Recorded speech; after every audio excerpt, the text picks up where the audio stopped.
Just how it goes. All right, let's cover the game. Game number 3 starting. Let me change the scene, of course, and away we go. There we go. All right, game number 3 starting. We have another Spanish, the Espanol. Magus plays knight c3 this time instead of playing d3 or rook e1. d3 and rook e1 are the 2 main moves. So knight c3 are a little bit different. Not supposed to be all that dangerous, but anyway. All right, waiting for a move here. Let's see what we get.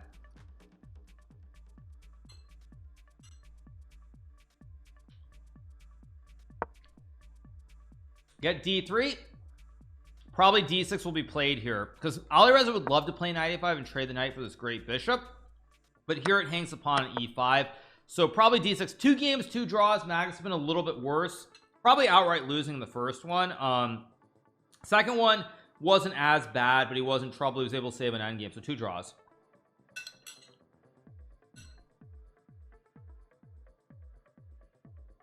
So we'll probably get d6 to guard the pawn, something like this, and then a3, and then bishop g4. In fact, I think this was what was played in the final game between Prague and Fabiano, I think, in the World Cup. So let's see. That was the game that Fabiano lost, by the way. So let's see.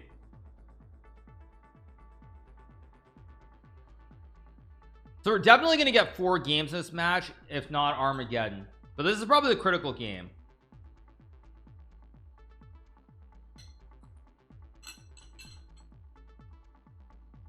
Magus seems upset the position isn't bad enough for him. Absolutely true.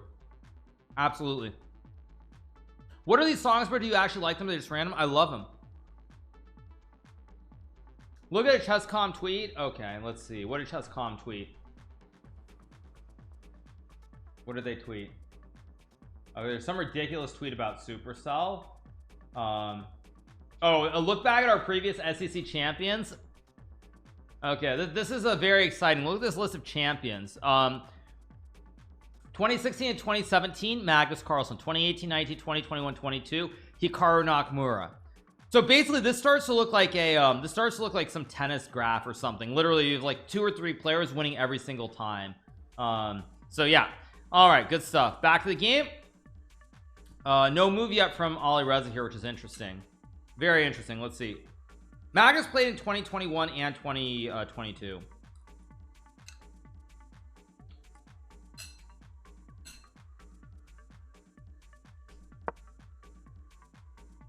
Wait, what?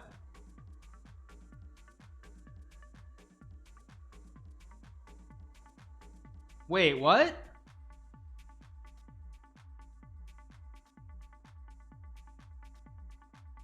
Did Alireza confuse his lines here? What is this?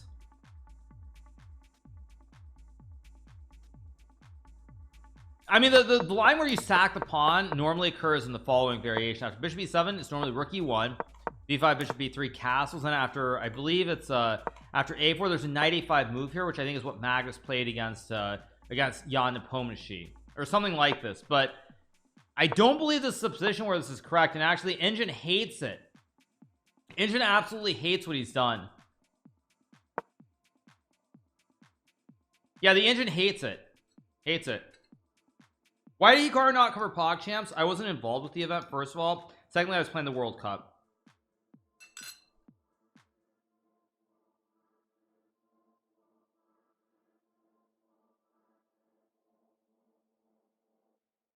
So let's see what we got.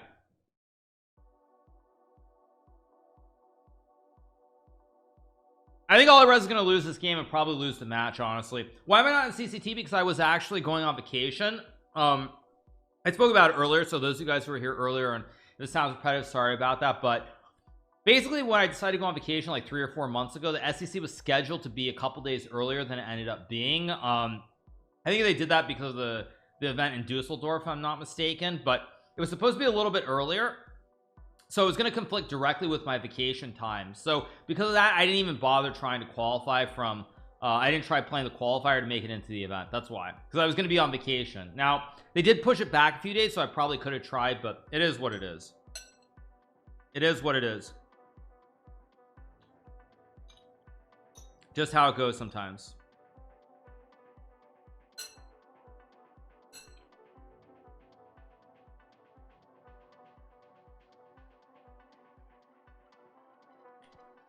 Let's see what we got. From where do you get these chess terms? What chess terms? I'll probably play the qualifier. Yeah, I'll probably try to play the qualifier for the next event, most likely, but we'll see. So okay, rook e8 played. Magnus will go like knight g3 or knight f3. One of these two moves he will almost certainly play here. Probably knight f3.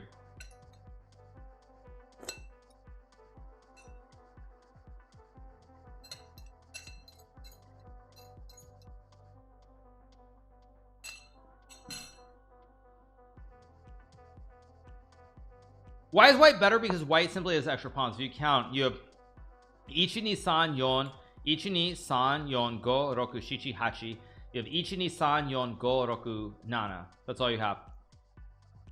Or I said shichi and nana back actually interposed, but they mean the same thing. So yeah, white has 8, black has 7. Yeah.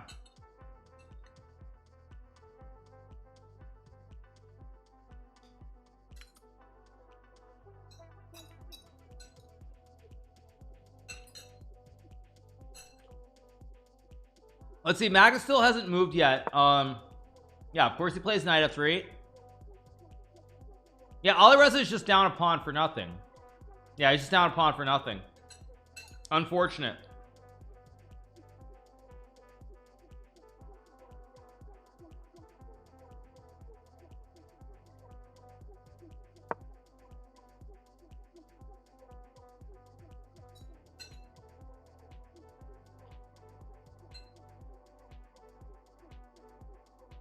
We'll see.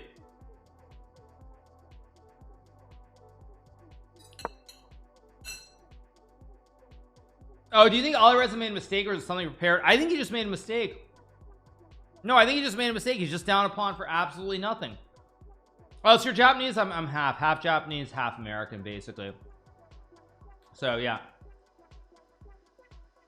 No, I mean he's just completely lost. He's just down a pawn, like h3 here to stop bishop g4, and then like rook e1. White's just up a pawn for absolutely nothing. I don't really speak Japanese because I grew up here in America, so primarily I speak American. I do speak some other languages as well, but not the Asian ones. So yeah, so I speak American, I speak Italian, I speak Spanish, and bits and pieces of like French, bits and pieces of French, bits and pieces of Japanese. Yeah.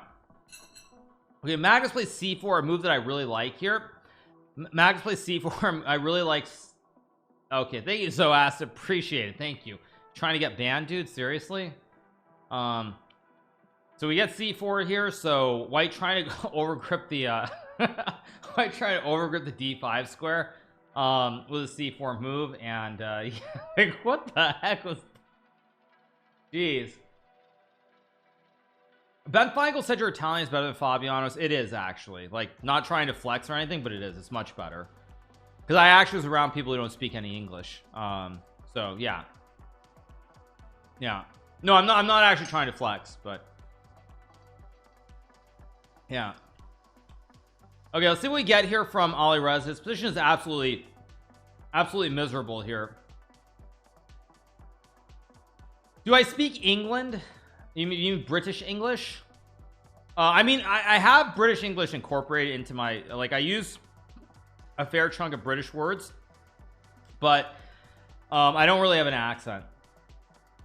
Yeah. I mean, if you play end peasant though, after take, suddenly white's pawns are undoubled. The one problem white has here is you have the double pawns, so the extra pawn is a double pawn. I forgot Italian. I mean, if I speak it enough, it'll come back slowly but surely. But okay, we got bishop f8. I mean, all Magnus needs to do is eventually play d4, activate the bishop. So he goes h3, logical move, stops bishop g4, stops knight g4, idea of king h2 here. There's an article about why chess isn't popular in Japan. Same reason it's not popular in China or Korea. The only difference is in China, the government has done a lot on like on a certain level to try and support chess. So that's why you have all these really talented players, but the average Chinese person doesn't give a flying fridge about chess. They care about Shangxi, the Chinese version of chess. Same thing in Japan. Everybody cares about shogi, the Japanese version of chess. So it's actually the same thing in both places. The only difference is in China, they're I don't even know, I mean, I don't know the reasons, but there's been support, or they've done things to try and make chess grow there. But for the average person in China, they don't care about chess at all. Seriously, in China it's the exact same thing. They don't care. They care about Shangxi, the Chinese version. So Anyway, let's see what Alireza does. Probably gonna go g6, but he's just down a pawn here. He's got a miserable position. I think he's just gonna lose. And yes, in Korea they have go. Exactly, you're right. In Korea they have go. I forgot. You're right. So there are only 2 Japanese GMs, I believe, in the world. Maybe there are 3. There's myself. There is Joel Lautier, who represented France for a long time, who's a grandmaster. His mother, I believe, is Japanese.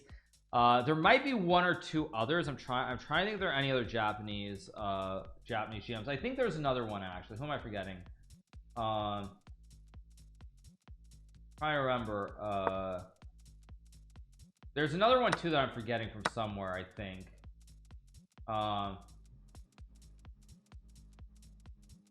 Let me see if I can find. I'm trying. There's one other one.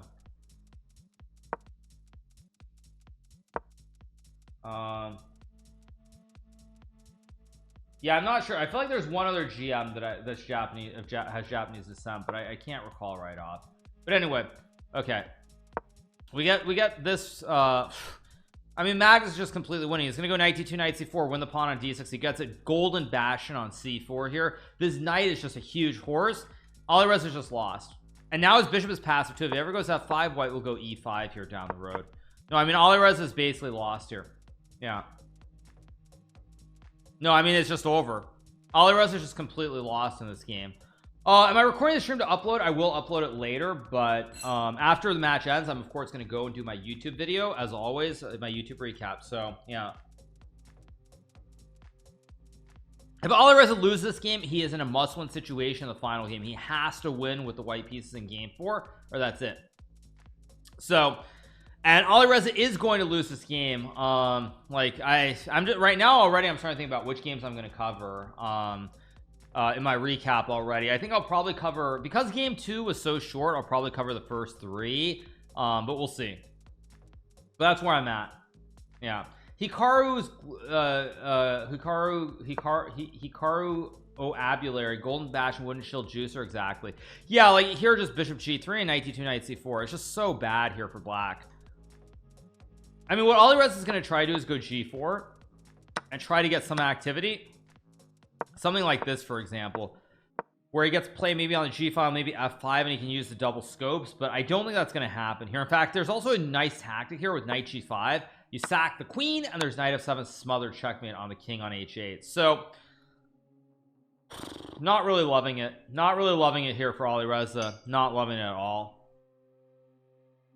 Am I checking division 2 and division 3? No, not following at all. I don't have time for it. Alireza said Hikaru couldn't mate. That's not exactly what he said. He was saying that when I didn't mate, he reviewed it. But there is one thing that should be mentioned about that bishop and knight, which is when that happened, that was actually an event where there was no increment. So I did have a minute on the clock, but I had no increment. So it is quite different. With the 1 second increment, I would have of course won it, but with no increment, when I was unable to get Noterbeck's king out of the center right away, I kind of just panicked, and then I was down to like 30 seconds, and I just couldn't do it. So there is one big difference to be pointed out. Now, should I have been able to mate in a minute? Probably I should have, but I just panicked and I wasn't able to do it.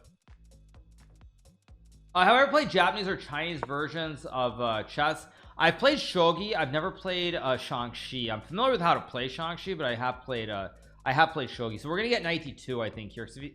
I think knight d2 takes g3 followed by knight c4, and just looks like white's doing very, very well here. Eventually you'll go after the pawn at h3. Do I speak Norwegian? No, I don't speak Scandinavian languages. Sorry, I don't. Magnus will probably use a little bit of time here. Do I miss Magnus? I don't know what you mean by that exactly. Do I miss playing against him? Absolutely I do. But on the other hand, I feel like I've played too much chess recently, so I don't feel that bad. Yeah, I mean, because the thing is, like, if the thing is, I've played so much chess in recent times. That's the thing. Like, I've played so many tournaments, so I feel like, I mean, I actually, I don't really miss playing chess the most. If I don't miss playing chess, and obviously I don't miss facing Magnus, but of course in probably a couple of weeks I'll play him again in Qatar. Now he takes on g4, which maybe is wrong here. If Alireza can get like f5 in, suddenly the scopes are very active. Maybe do I miss only up? I might play Madway later just to torture myself, so we'll see. I might play Madway, so we'll see. Although I think in Madway there's some new map. I saw something about a new map. There's a new sand map or something, I think. There's a beta map because when I opened it last night to take a look, there were some new maps. So all right, so probably we'll get takes and f5 trying to bring the queen in. Computer wants king f1. I guess white's much better, but is it so easy to play? I'm not so sure.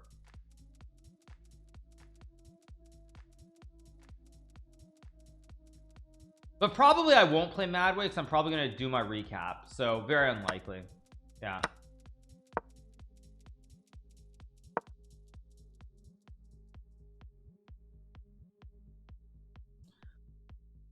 Wait, we got king f1. Wait, we got king f1. Like, seriously, they need to check Magnus. They need to make sure that he doesn't have my stream open on the second monitor. Seriously, he's like playing all the moves that I'm mentioning.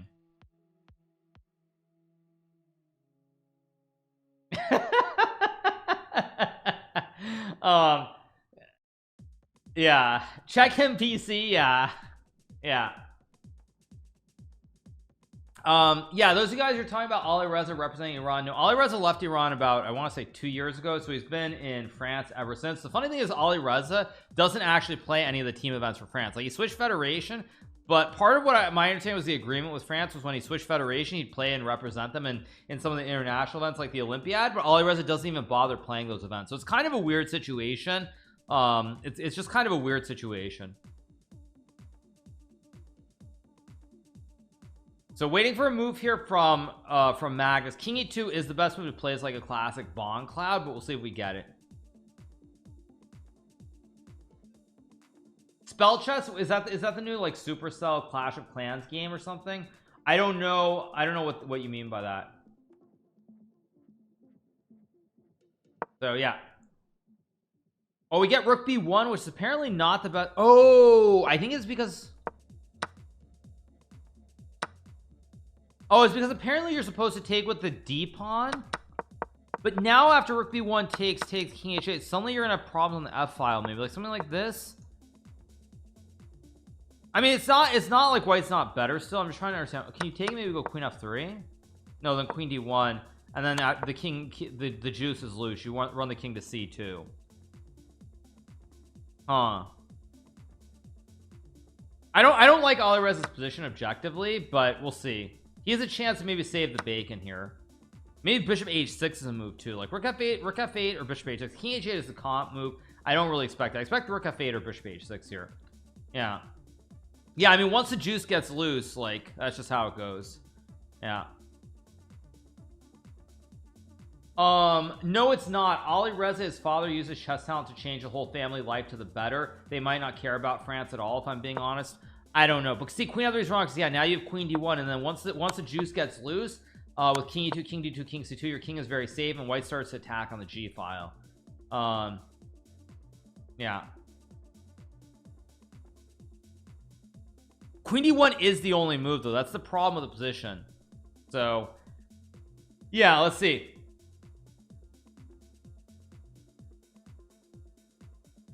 Let's see what we get. Okay, trades. I guess we'll get a4, a3. I mean, Magnus is still much better, but the problem with this problem with this endgame objectively is it's another endgame, and Magnus is very good at endgames. On the other hand, however, you have an outside pass pawn, but you can't break the structure. If white gets b3, how do you break the structure? Like, even if you get this position, you can never weaken this chain of pawns, and you can't create a pass pawn. Like c4 I can always just take. So if you can't break the structure and you can't get a pass pawn, then I don't really know what you're doing. And white's gonna go f4 e5 down the road to break your chain, like something like this, just to illustrate the point. Let me set it up. Something like this, for example. White can attack the base of the black chain here, and white probably is winning, but black can't really ever attack the chain of pawns here. Thoughts about Gukesh D? Very, very strong player. I mean, I find the whole India thing a little bit weird because, I mean, Prag had a great World Cup. Don't get me wrong. I mean, obviously beat me, beat Fabiano, but Gukesh is definitely the stronger player at the moment as far as classical chess goes, and it seems like all the attention is on Prag, so it's kind of a little bit weird to me, the dynamics. But if anything, maybe that's good for Gukesh, because Gukesh no one's talking about him, so like he has extra motivation. relatively speaking. So I find it a little bit weird actually that like everyone's talking about Prague when Gukesh is like 40 points higher rated than him in classical, and Gukesh is I think younger and stronger objectively, at least in classical. So Prague, Gukesh, Vita, Arjun, who do you think of these is the most underrated? I mean, I guess I would say Arjun is underrated, but I mean, I guess I would say Arjun is underrated, but like I don't really think they're underrated. Yeah.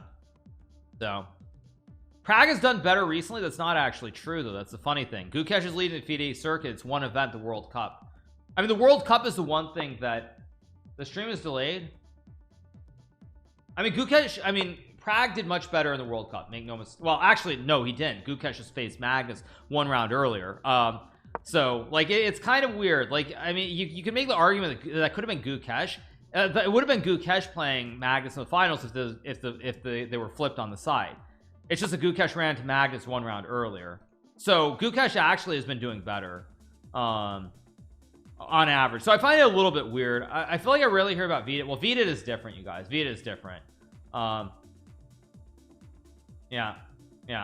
Prague is a local in Tamil Nadu, whereas Gukesh's parents are from the neighboring state. It makes a huge difference. Politics is huge in India. Oh, so you're saying that Gukesh is from like the wrong area or something? By the way, Magnus is apparently winning now. Bishop e5 apparently is a blunder. Why? Because you have f4, rook g1, and there's some like rook f1 trick, I guess. No, what's a win? You can trade and go king e. Okay, I mean, this apparently is winning, but there's no way f4 is going to be played here. Yeah. Prague is younger. Are you sure? Isn't Gukesh 17? Prague is older. Prague is 18 years old. Gukesh is 17. Prague is 18. Yeah, no. I mean, Gukesh is younger, even if he looks like he's 15 years older. Yeah. I mean, Gukesh looks like he's 15 years older, but he's actually younger than Prague. I mean, so it's like, I mean, yeah.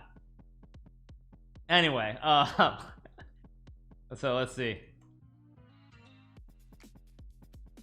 No. All right. I mean, I get it. Like, I get it that Prague looks like he's 12 years old and Gukesh looks like he's 30, but still. Anyway. All right. Let's see. 2 rounds earlier? No. What do you mean 2 rounds earlier? No, Gukesh lost to Magnus, I believe. Didn't Gukesh lose in the semifinals? Or no, sorry, not the semifinals. He lost one round earlier because Magnus played Abasov, right? That's right. Yeah, correct. Am I happy to play Gary Kimovich Kasparov in the next event? Yeah, it's always fun playing Gary chess. Absolutely. I don't think Alireza is going to save this game because of the time situation. Yeah, I think the time situation is a big problem here for Alireza.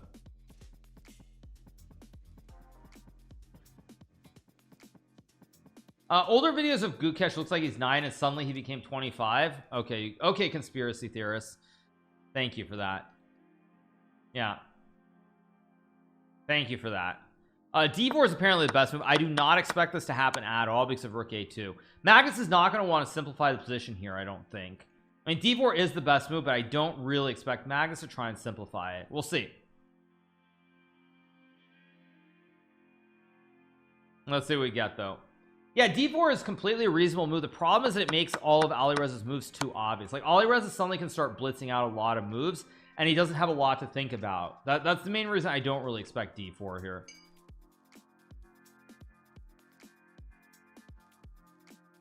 Yeah.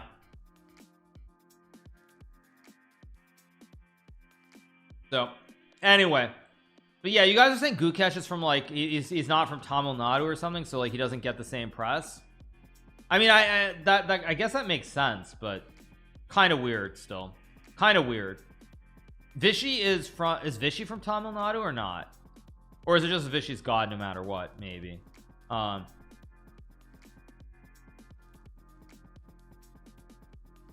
So anyway, waiting for a move here from Magnus. He's using a bit of time, so the more time he uses, the more that I think d4 becomes a move. Yeah, I mean, the reason this is so good is because basically what you can do is you can run your king up and take. But the thing that the argument I was making is that black can start pushing the p very quickly down the board and you have like rook f2. So we'll see. Vishy is also from Tamil Nadu. Okay, so it's some kind of weird whatever. Okay.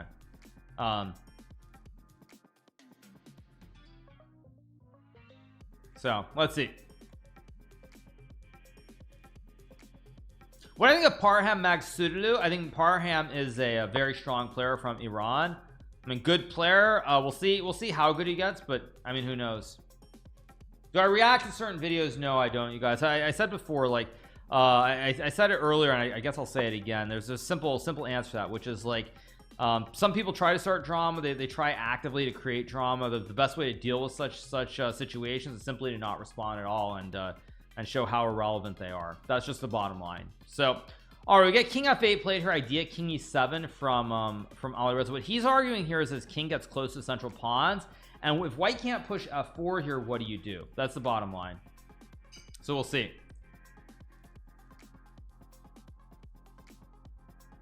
Yeah, I'm not playing this tournament simply because I didn't play the qualifier, because I was going to be on vacation. We're probably not going to play Madweight today. I'll play Madweight tomorrow, I think, but not today. No. Because after the match ends, I want to do a recap on YouTube very quickly. Oh no, is this GG? Wait, is this apparently winning for Magnus? I wasn't even paying attention. Takes, computer wants check, king e7 check, and king d7 kind of dank. Oh, and apparently this wins. Uh-oh. This is not good. Not good for Gucci. I am playing Qatar. I don't know what the prize is, but yeah, I'm looking forward to playing that. It's been quite a while since I was last in Doha. I haven't been to Doha in I think maybe 10 years maybe. It's been a long time. Actually, I think it's been 9 years. It's been 9.5 years since I was last in Doha. Or was it 8.5? Let me check. Qatar World Rapid and Blitz. Trying to remember what year. I thought it was 14, but it might have been 2015. Trying to remember when it was. Let me see. Since 2012 they've held it. It was held in Doha in 2016. So yeah, that was 2016 that I was last in Doha. So it's been 7 years almost. Apparently bishop d2 is wrong, but who cares? Still a hard position for Alireza to play. Magus has all these checks. He's got this active bishop as well. Like, it's just a very hard position to play. I don't really see Alireza holding this endgame. I think it's almost impossible, to be honest, because white has too many ideas. Bishop can go to either diagonal. You have to worry about rook g1, rook h1 as well, and you have to worry about rook c8 because white controls the c file. Plays h5, which is the best move, but I'm not feeling it. First prize is $25,000. Correct. Yes. But I don't play chess tournaments for the money anymore, just to be clear. I play chess tournaments that I want to play because it might be the organizers that I really like. I think what they're doing for chess is good, or I just want to play a tournament here or there. So yeah, because playing tournaments is actually a minus EV move for me. I mean, I know people probably laugh when I say that, but it's actually true. Like, I lose money playing tournaments. I'd be better off sitting around all day just like watching Magnus games, doing Magnus videos on YouTube than playing chess tournaments. Honestly, like, I'm not trying to like cap or anything, but I'm being honest. Apparently Magnus made a mistake here. Why is this a mistake? Check, king h7 and a rook g5. There's some rook a2 nastiness. This game actually might be getting interesting now. No, I mean, I'm not talking about Levy. I'm just saying, honestly, videos with Magnus do better than anything else. So yeah, I mean, playing tournaments is actually a net minus EV for me on average, as opposed to just like sitting at home and making videos. Yeah. Fabiano's podcast that he did with Levy was or that he spoke about Levy was a long time ago, and it was at the time of the peak boom. So Fabiano, I'm pretty sure, was basing his numbers off of the peak around January time when chess was like going insane for everybody. Like, I mean, I could tell you guys about Social Blade, but like Social Blade at that time, there's some time when it said that Levy was going to make $13 million in 2023. It said that's what the projection was. And now it says something like 3 million. Now, of course, those numbers are inflated either way, but the point is, with Social Blade based everything on the last month. So if you have an insane month, it's basically going to say that you will be the next Mr. Beast on YouTube. So that's kind of the thing I don't think that's true. You'd lose a lot of viewers. That's not true at all. No, that's not true at all. not even close to being true. Whoa, rook c2, big mistake. Why is rook c2? Why does computer want rook a3? I don't understand rook c2 at all. What happened in January? There's just this massive pop-off for chess. I think it was related to mittens, and there was some other catalyst, I forget what, but the whole like November, December, January period, chess was like going completely insane. So I expect rook a8, rook f8, honestly. I think rook a8 is the human move here. Computer wants rook a3, which I just don't think is human. Goes rook a7, which I also don't understand. Maybe he wants to go rook c7. I don't understand what Alireza is aiming for here exactly. I'm a little bit confused, because to me it seemed like rook a8 makes more sense, that on like check and here and take, for example, you can just go rook f8 and stack the towers. Rook a7 just seems like a bad move. I don't understand, like rook g5, and now the rook covers the second rank, and like if your rook was on a8, for example, just to set it up, like you could go rook f8 here, and maybe you're still in trouble, but you get some counterplay. So you get rook g5, d3, king d3, rook f2, king g6 we played. So apparently rook h6 and rook h3 is winning. I'm not so sure Magnus will find it necessarily, so we'll see. Will we ever see Hikaru featuring Magnus stream? Very unlikely. Very, very unlikely, I would say. Very unlikely. Where can I find your YouTube? I'll just put the link in chat. It's youtube.com/GMHikaru. I'll just put it in chat. Wait, I should put www. Whoops. Yeah, there we go. That should work. Why isn't it showing as a link though? Huh? Wait, what? Oh, do I have to put HTTP? Yeah. Okay. So now, yeah, there we go. There's a link. Yeah, you have to put HTTPS. Now apparently again Magnus has messed this up in the scramble. Let's focus on the game. I didn't see what Magnus did wrong. What did he do wrong? He didn't play rook h6, rook h3, which was pretty dang. So the show goes on. Bishop e3, probably. Oh, rook h5 is winning. Oh my gosh, rook h5 is insane, but it's not hard to find. Magnus is using his time and he finds it. Wow. Brilliant play from Magnus. Yeah, when he started thinking it, he didn't move instantly. You had a feeling that he was going to find rook h5, and now he's just going to win. Just going to win because the c4 pawn is going to fall. King c4, and you're going to lose one of these. Yeah, rook e2, and now you're going to lose the pawn. He's going to unwind it. Wow. What was the draw, just to see quickly? It was rook c2 and then rook c7 and rook c3, which actually Alireza really should have found that. That's bad that he didn't find it. Yeah, now you're just going to start pushing the p. b4, king c6, and you'll win. As long as Magnus gets the b pawn rolling, he's going to win the game. Yeah, king f3 and then like rook a2 or something. I don't know what this does, just king c6. But king c6, there's check. Wait, rook b3? Wait, did Magnus mess this up suddenly? King f3. Oh, and now there's bishop g3. King e4. Oh, he hung the pawn. Wait. King d3 is the only. No, there's no way he finds king d3 here. Yeah, king d3 is a draw, but there's no way you find king d3 with 3 seconds on the clock. Yeah, no way. Yeah, now you get rook e2 and you win. Yeah, rook e2 is GG. King d3 is an insane save. Wait, why is king d3 a draw? Wait, sorry, I have to go back. King d3 is a draw because rook c1. No, it's not a draw. The computer's smoking.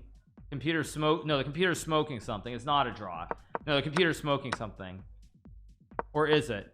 It wants bishop e2, but this is just winning, no? Or not? Wait. Or is this? No, it's still a draw. Maybe still a draw, I guess. Yeah, it's still a draw. No, it's still a draw here. Yeah, king d3 is an impossible move to find. Yeah, you know what Alireza missed was here he should have played king d3 first. This is probably the move he should have played. Yeah, I think it's a table-based endgame that's a draw, but I mean, In a scramble, I don't think anyone would have found that move. I don't think even Magnus would have found it, because basically you panic because you see if you move the rook, there's always check to win the bishop. So like you can't move the rook, so either you take or there's rook e2 and you lose. King d3 is just not a move. Magnus would not find this either with less than 10 seconds. No, Magnus would not find king d3 here. Nobody would find it with 5 seconds on the clock. But yeah, so Magnus wins the game. He's up by a score of 2-1. So we're gonna have one more game. Magnus will have the black pieces, and Alireza is going to have to win this game. I don't think he is going to win this game. So yeah, king d3 is an amazing move. Magnus' technique was not all that great, but it was good enough. Yeah, king d3 is the move that Alireza probably needed to find. King d3 is the move he needed to find. If he finds king d3 first, he probably draws this, I think, quite easily. There's also like bishop f4 here, right? Or no, then rook d1. Still slippery, I guess. Yeah, I mean, probably, yeah, this is probably just a draw, because you're going to be able to sack the bishop for the pawn, and then we get bishop and rook versus rook. So yeah, why is Alireza getting smoked? Isn't he a good player? I mean, Alireza has been given a lot of chances today by Magnus. First of all, he was winning the first game, he didn't win it. Second game, also much better, unable to capitalize. In this third game, he blundered a pawn in the opening. I mean, blundered is too strong a word, but he basically sacrificed a pawn. He was getting smoked, and Magnus still let him back into this game, and he wasn't able to draw it. So Alireza's had a lot of opportunities today, and I mean, it just sort of shows how good Magnus is, and it shows the the Magnus effect, of course, as well. I saw king d3. It's very easy, no other moves. First of all, big shout out to Elham Blitz 05. That of course is Elham. I don't want to get his name wrong, so I'll check Tarjay's Twitter. I don't want to get his name wrong. So let me go to Tarjay's tweet. I think it's Elham Abdul Rauf. Let me double check. Oh come on, Tarjay, why so many tweets? I can't even find it. Idiugov, okay, nobody cares. Yeah, Elham Amar, sorry. So yeah, big shout out to Elham Blitz, Elham Amar. He had a really good result. He's had a lot of good results. He's about to become a GM if he isn't already. So big shout out to him, first of all, for his great results. Like many other junior players that I've played a lot against online, he's finally showing his true talent, which is not surprising considering how many times I've played him. So it's great to see that. King d3, I mean, king d3 I guess is a move you can find. It's just it all depends whether you spot it or not. Either you spot it or you don't spot it. But yeah, it's I mean, it is the only move. That is the thing. I think the thing is that Alireza was too low on time. So he's too low on time, and if you don't spot it right away, you're not going to spot it. Because it was only like 7 seconds. You have to spot it in the 1.5 to 2 seconds right away, or else you're not going to spot it. You're going to panic and take the bishop. So it's if you spot it instantly, then yes, you can play it. But if you don't spot it in like that split second, then yeah, you're never going to find it. I mean, Magnus on average, he's better than his opponent. I mean, I will say this though, I do feel like a lot of these guys are getting like psyched out. That's not to say that I would do better necessarily, but I feel like a lot of these guys are getting kind of psyched out. They played too many tournaments. I think everyone's a little bit tired, and it's just like they're not really feeling it is how I feel. I feel like somehow Magnus is like more energized after the World Cup, and everybody else is more like, I don't want to say depressed or despondent, but they're kind of like all out of gas. I feel like everyone's out of gas, and Magnus somehow has like more gas because of how well he did, or because he won the World Cup. That's what I feel like, actually. So I don't know. I feel like the quality of play is dipping a lot though. I feel like the quality of play from Fabiano in this event, the quality of play from Alireza has not been great. I feel like both of them are playing lower. They're playing worse than they used to, or they were playing in earlier events. Yeah, that's what I feel like. I mean, I know he has mental toughness, but I do feel like the quality of play specifically from those two has been much lower in this event versus previous events. Am I out of gas? I haven't played any tournaments in quite a while, so I'm feeling pretty good actually. I mean, I was just on vacation for 1 week, so I feel amazing. But yeah, we're gonna have game number 4. Alireza has to win with the white pieces. Yeah, that's true. Alireza didn't play the World Cup. That is a good point. That is true. Noterbeck is another player who I don't know what Noterbeck is doing exactly. Hikaru, I'm still waiting for the Liv says, I'm still waiting for the Magnus vs. Hikaru 7-day blitz marathon for $1 million. Haha. You never know, you guys. That might be coming to a theater very near you guys before the end of the year. So anyway, one more game left. in this match. Game number 4, Alireza has to win the white pieces. If he wins with the white pieces, we go to Armageddon. If he doesn't, then that's that. So all right, let's go back to the game. They have started game number 4. Let's pull this up. Still got to 50 despite 2 wrong, which is good. Okay, so let's put the cams back on, and here we go. So Alireza with the white piece against Magnus. We get another Sicilian. E4 c5, knight f3, e6 b3 being played. Let's see. I'm too old for puzzles. No, I can still do it, but I can't really afford to get one wrong anywhere before 40 to have a chance. Magnus down 3 minutes. He's using a lot of time here on his third move, trying to figure out which setup to use, and d5 I believe is the most solid setup here. b3 is offbeat. It's a system that I played sometimes. It's a way of dodging theory. You want to have easy play, fianchetto the bishop, maybe bring the knight out, maybe play in the center immediately. So it's a way of trying to be a little bit more simplistic. Why is Alireza laughing? Probably because he's not happy with the opening, or he just thought it was funny. I don't like bishop b5 here, but we'll see. We get trade. They both seem happy. I think Magnus is just kind of whatever. Magnus doesn't look super happy, to be honest. He doesn't look super happy. Takes with a knight, interesting. So we're gonna takes castles. Wait, is Magnus actually in trouble here after queen e2? Can he struggle? Does he struggle to activate the pieces here? Maybe. Let's see. I'm not sure. This is interesting. Would I be a favorite against Magnus in chess tennis? I mean, it depends what the format is for chess, obviously. Like, it just depends. I mean, a format where I could survive in chess, then yes, I would beat him in tennis. But surviving in chess, like, I mean, there's no happy format for a mix of the two. That's the problem. The more interesting question actually is not tennis. The more interesting question would be golf, because I mean, I do sometimes go out and hit on the range, but I'm not very good. And I mean, I know Magnus has pictures out there trying to hit shots too, but I don't think Magnus is particularly good at golf either. So chess and golf, if there was going to be a mix, that's probably the mix that you should have. So yeah. No, but I mean, just a picture on Instagram Magnus swinging club doesn't mean he's good. I mean, be serious. Like, I could go take a picture with a cameraman and definitely make it look like I have like a great swing and I'm gonna be able to hit the ball 300 yards. You just be rambling? No, I'm not rambling. But I think chess and golf is probably the better comparison.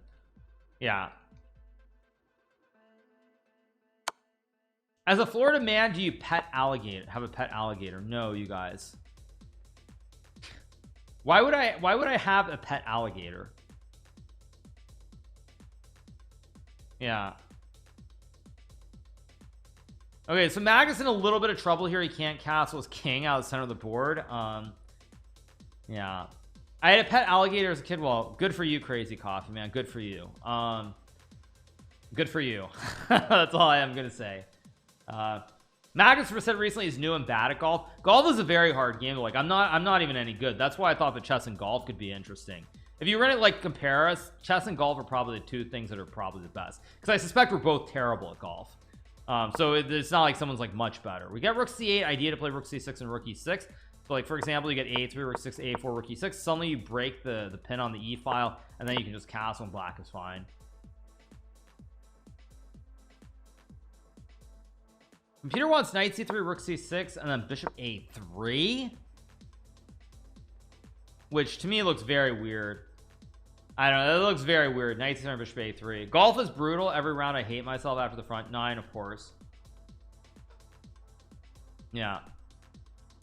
Can I make a masterclass video? I mean, masterclass, I think the masterclass doesn't have much interest in doing chess stuff, because I think with Gary they paid him a big wheelbarrow full of money, and I don't think that many people actually bought the course on masterclass.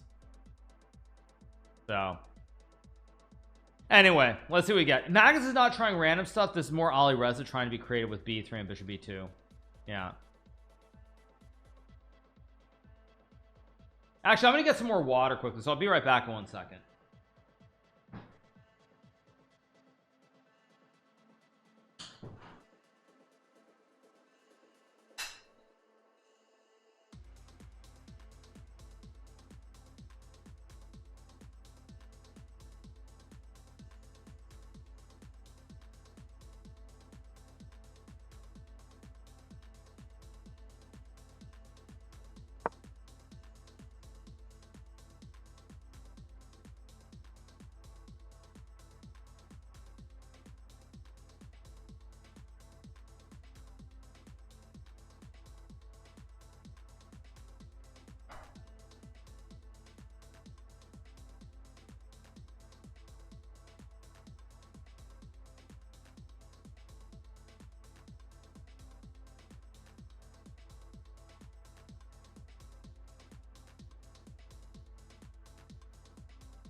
That's funny. He played bishop a3. You know what? I went to use the restroom. I was thinking to myself, actually, as I went to the restroom, I was wondering about bishop a3 because after rook c6, there's knight d4.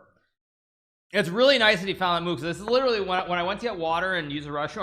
I was thinking, what about bishop a3 for this exact idea with rook c6 and knight d4 to take advantage of this pin as well. So it's this is actually probably losing for black. So let's see what Magnus does here. I really like bishop a3 from Alireza. It's tricky. It's very tricky to play here for Magnus. Very, very tricky. Very tricky.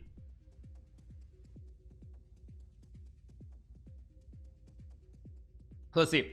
Engine wants knight f8. I mean, knight f8, knight d4 looks horribly scary too, though, because I mean, black has no development here. There's knight f5. You've got a good bishop, queen rook.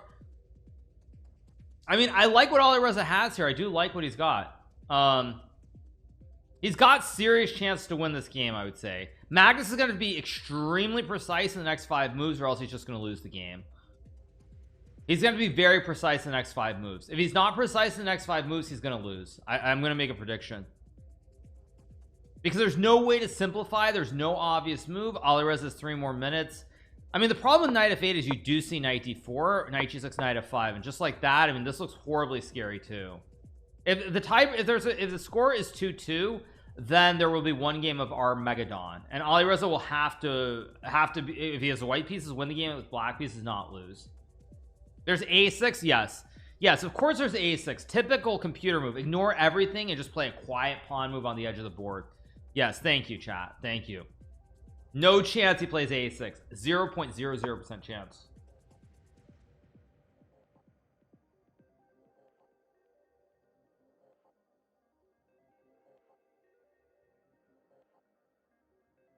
Wait, what the heck?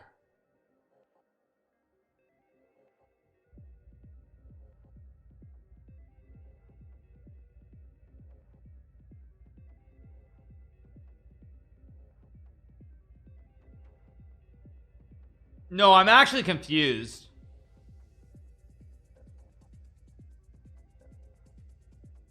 No, it's not. It's not prep, but I'm amazed he played this move. Like, it looks like a.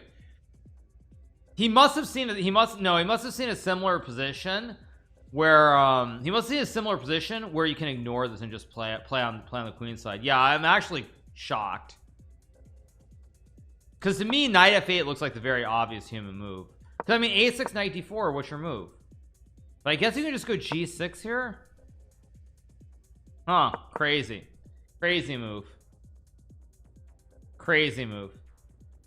Yeah, that's just a wild move.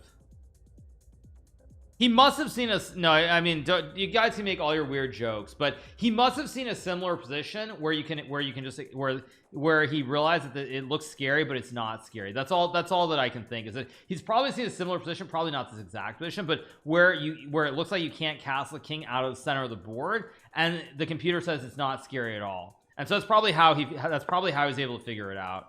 They get c4. Okay, logical move here because d4, now knight takes d4 is winning for white. It also stops b5. Now apparently knight f8 is the best move. I mean, we'll see, but like even this looks pretty bad though. Like even if you get this position, like this looks really bad, like really bad for black. But now knight f8 is the only move anyway, so he has to play knight f8. Yeah, knight f8 is the only move to play here, I think. Well, I mean, you could just take, obviously. You could take and try to play knight f8 like this, but problem here is now the problem is you're actually going to have big problems in the center of the board. So, yeah. b5 is okay.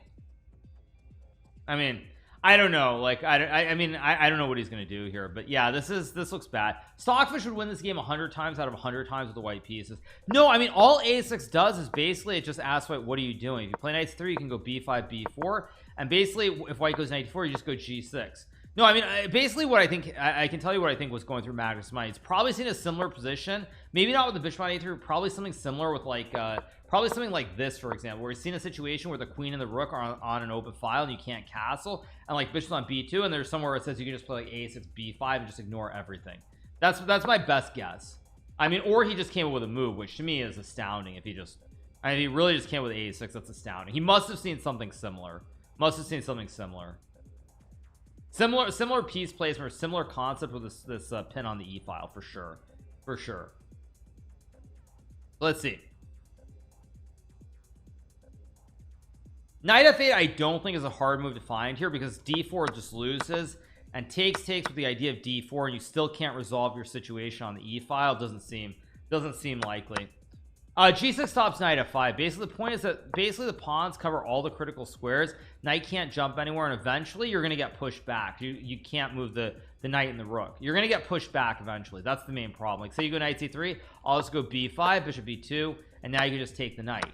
And if you move the knight, then I get b4, and it's just the point is you have no pawns in the center of the board here, basically. So no pawns in the center for white, and black does these pawns, so no pawns in the center of the board. It's hard to play, and of course he plays knight f8, like I said, very logical.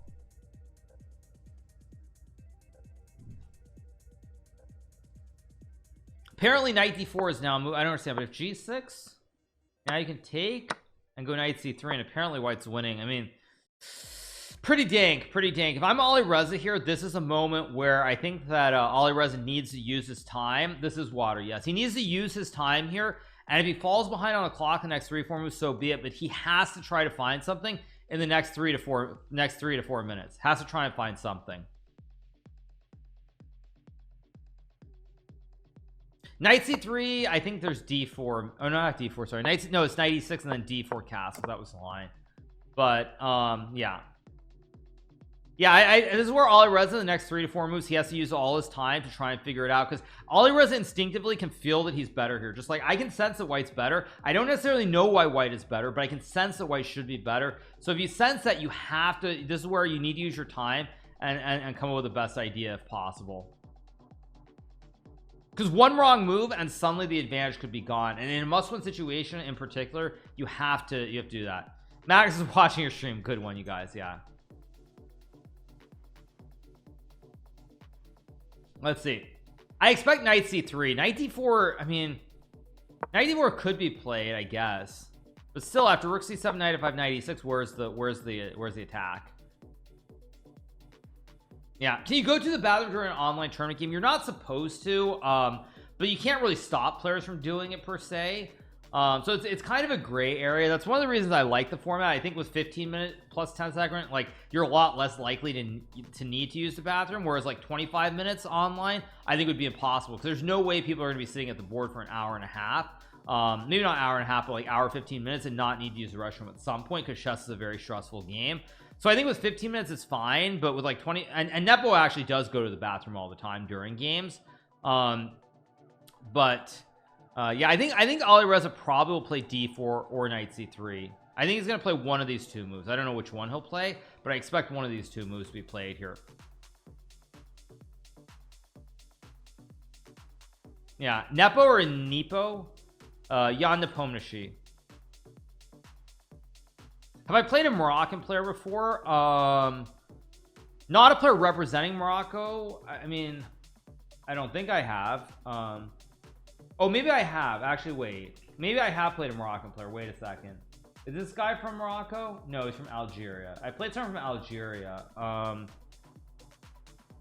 Let me see.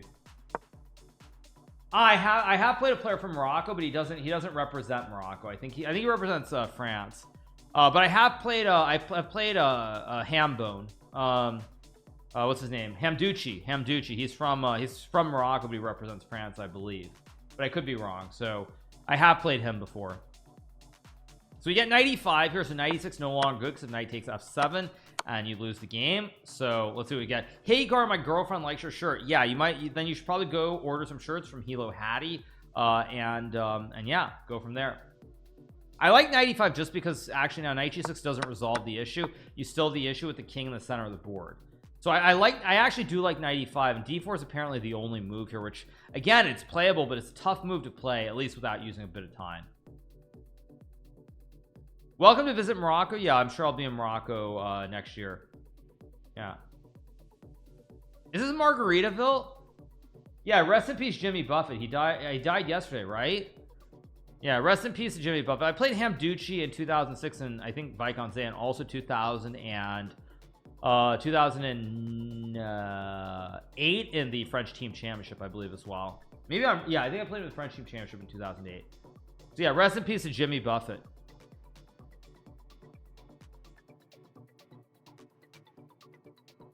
D4 though actually doesn't look hard to play because D takes C4. You can even take with the queen, and there are problems here. I think D4 goes knight G6, which apparently is a blunder because of D4, but I don't expect Alireza to play D4. I expect him to take on G6.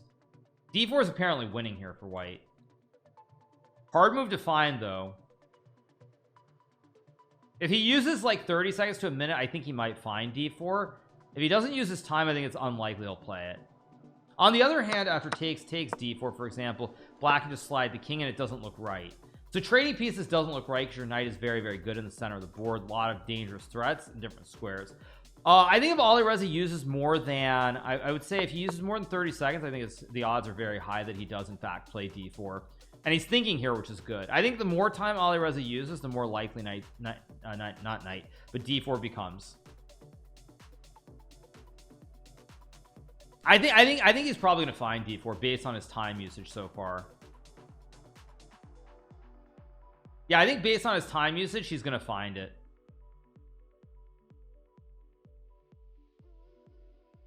But actually, why is D4 so good after King F8? Just develop. Wow.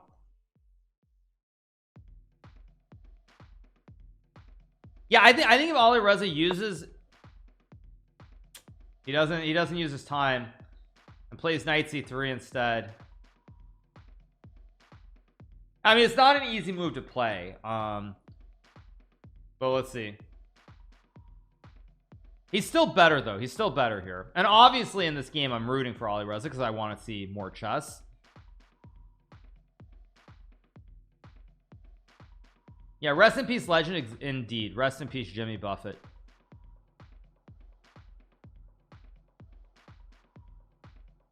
Alireza not watching kick, Magneto watching kick, easy, funny.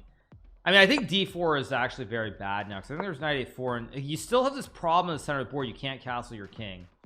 Who is Jimmy Buffett? He was a singer. This is his song Margaritaville, which he actually turned into like a chain of restaurants too. Like there are a bunch of Margaritaville restaurants here in Florida. So he goes D4. Okay, so now I think you have to go knight A4, but the problem is here after King F8, how do you improve the position?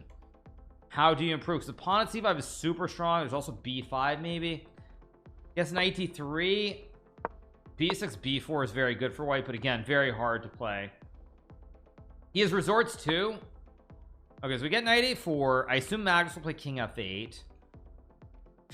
Knight D3 and B4. Again, once you see the idea, it's not impossible to find. I think it's difficult. Warren Buffett's brother? No, Jimmy Buffett was not related to Warren.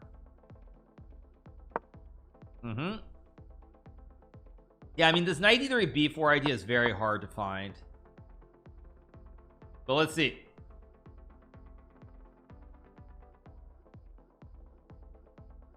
I don't expect it, actually. I don't expect it. I expect something else. I don't know what. Maybe like queen F. Well, I guess queen F3 might be a blunder, so there might be some B5 trick. I guess there isn't B5, but maybe I expect maybe queen F3. If not knight D3, I think queen F3 is the other obvious move. One of these two moves will be played here, I think.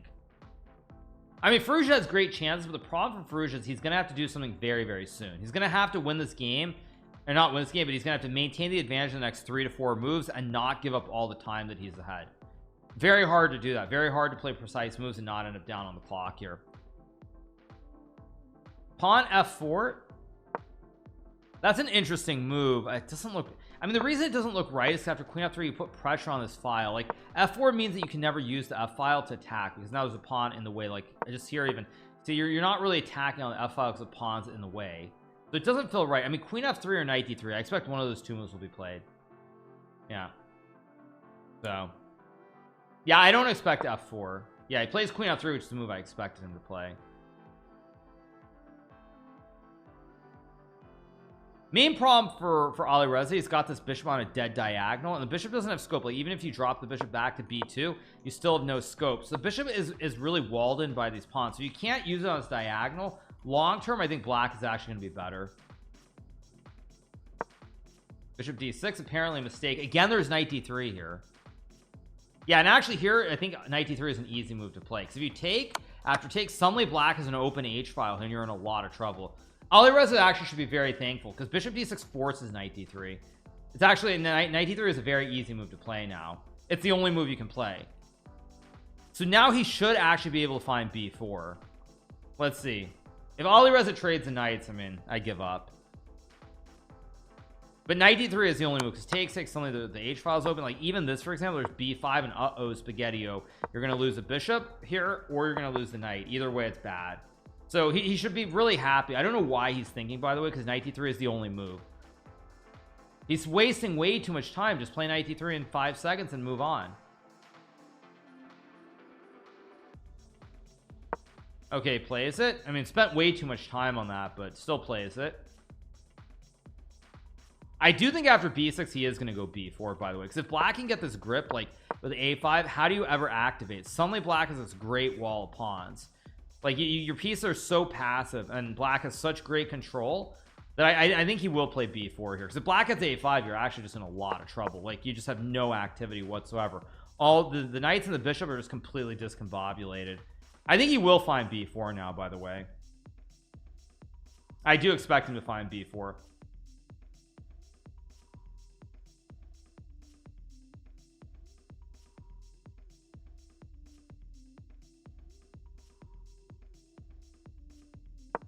Yeah, so he does play it. That's a good move.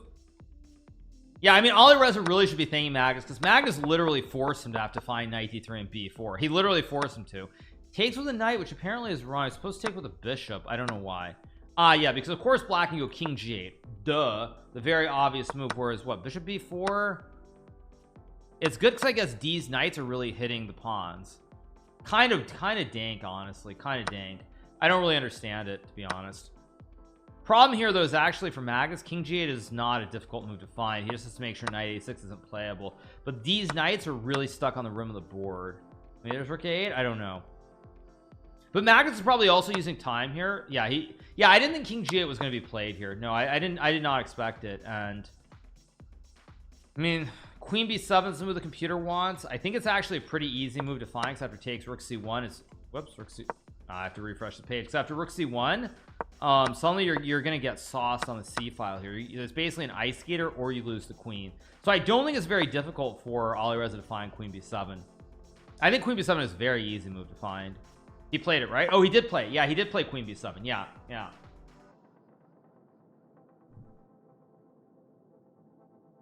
I think there's a very high chance that Magnus loses this game. Very, very high chance that he loses. Of course, if Magnus finds like 3 or 4 good moves, he might just save the game. But I mean, this is pretty good. This is pretty good in terms of what you want. Apparently after rook b8 you're not supposed to take, but why? Because after because black's gonna go h4 and activate the rook and get knight f4, and suddenly you're gonna get sauced hard. Yeah, I'm definitely rooting for Alireza to win this game, just because I want more content, but we'll see.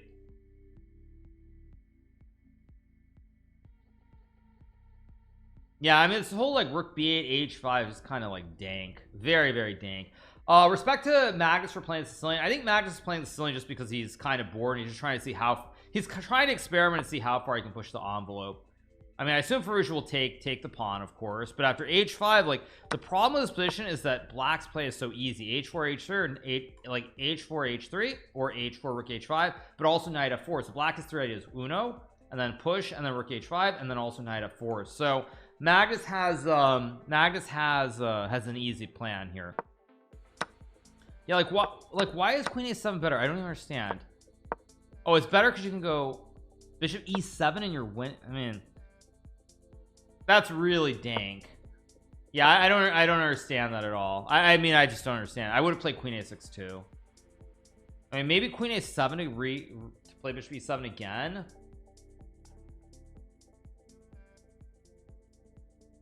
But I think there's a very good chance that Magnus survives this game and or wins, honestly.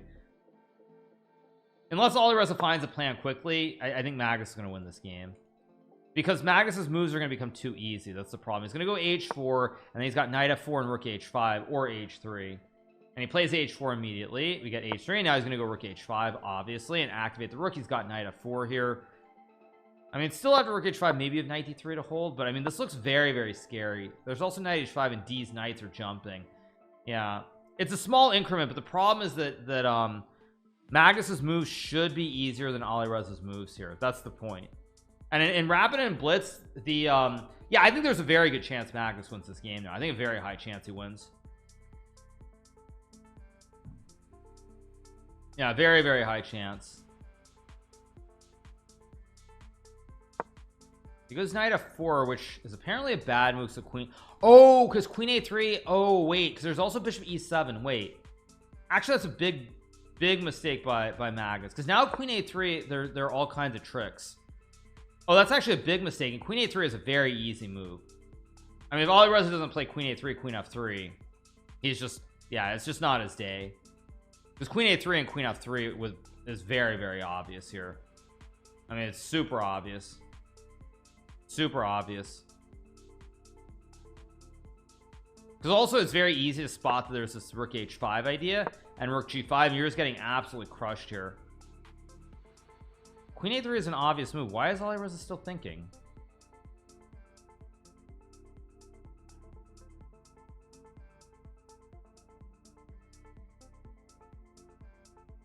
I do think after queen a3 there's a very good chance that Alireza wins this game if he can play it, but he's using too much time here, using way too much time.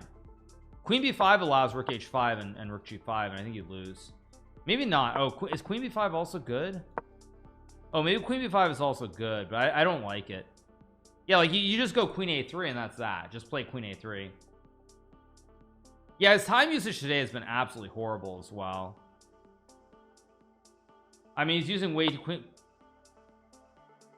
It was queen b5 instead. I thought queen a3 was very obvious, but okay, he goes for the other one. I guess the point is he's hoping rook h5, rook e5, and white's good, but apparently this is equal. Why is, or is this equal?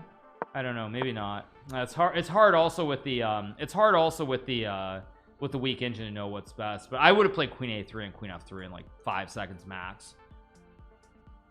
Magus starting to think about pepperoni or not. Yeah, definitely true. Magus is probably starting to think about that pizza that he's going to order from the Italian restaurant in Isle of Man.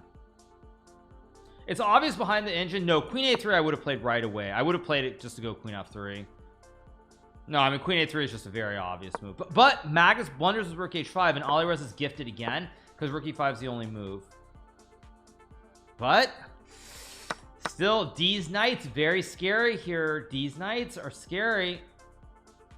I know the computer likes it, but I feel like this is a very scary position to play.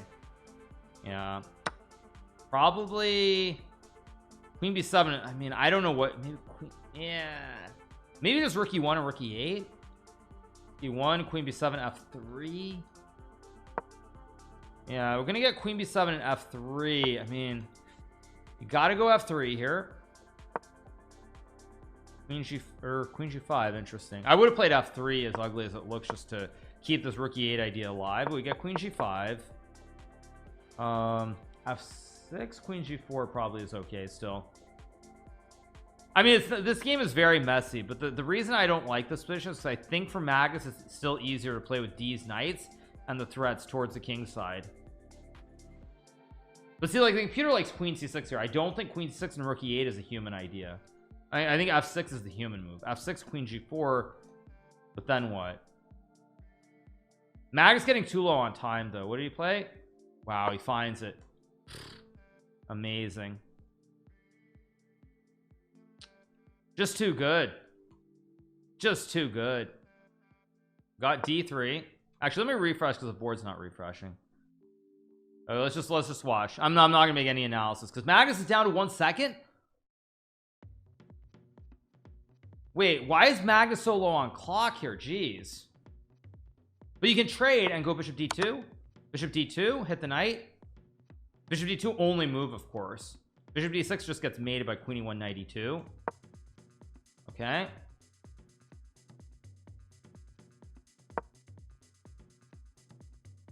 Apparently this is a blunder. Why? Magus blundered. He's gonna lose the game. Oh, Magus is gonna lose. Magus is gonna lose. Just takes a queen h4. We got more content, boys. We got more content. Takes. and then just like queen e4. Yeah, just like queen e4. Queen e4 just wins. Just don't allow queen b1, queen d3. King h2 also good. King h2 or queen e4 both look good. Okay. Yeah, and now just push a4. Just go a4 here. Oh, he's got c5. Alireza wins. We're gonna get Armageddon, boys. Armageddon. c6 and it's over. Or just queen f4. Actually, queen f4 back to go to hit the pawn, guard, and then push p is easy. Move. What's Alireza doing? Move. Yeah, c7. Yeah, move.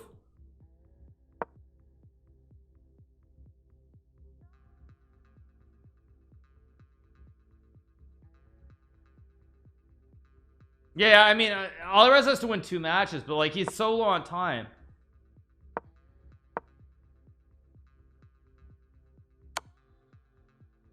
It's a mistake, apparently. I don't know why. Come on. Go. Oh my god, he messed it up. He messed it up. It's a draw now. Alireza's time usage has been so bad in this match. He had 18-6 and he let his time get too low.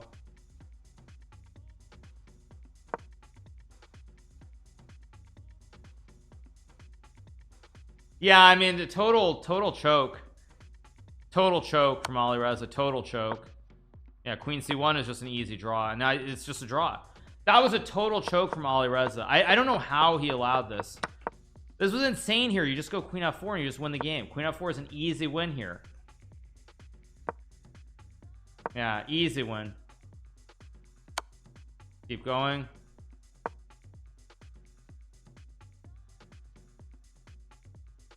Or wait, there's only queen e2, which is a draw. Wait, maybe it's still game on. Wait, Magus doesn't see the draw.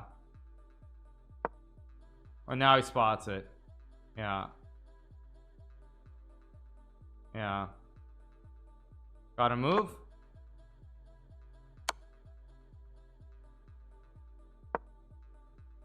Yeah, queen f5, queen c8 easy.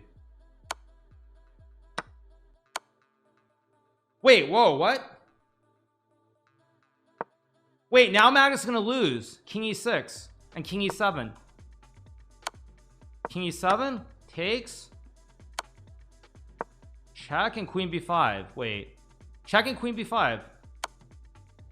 Queen e6 wins. Oh, what was that? It's still winning, but check. Why is he so slow? Queen e4. Start pushing d4 or a4 maybe.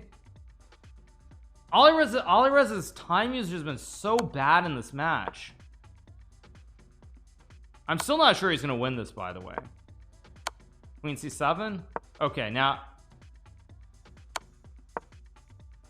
queen d6 maybe. No, Alireza is like, his time usage is so abysmal. Just block and go king d5. I don't think Alireza is gonna win this game, by the way.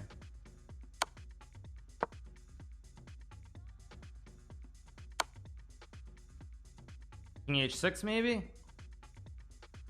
King h6. I mean,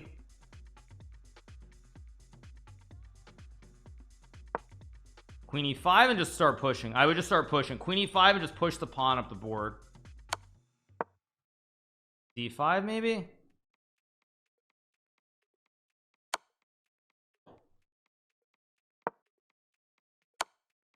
d5, push the pawn. Because you have queen g3 here, actually.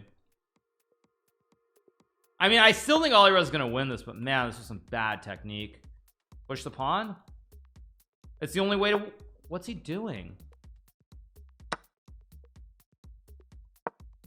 Okay. No, I mean this is a winning end game, but it's just like whether he can actually win. Like king f7, not king f6, king f7, he plays it. King f6, queen h8 was a draw. Okay, block, I guess.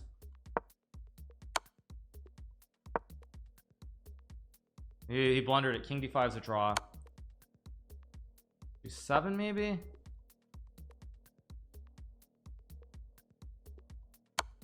King f8 and block.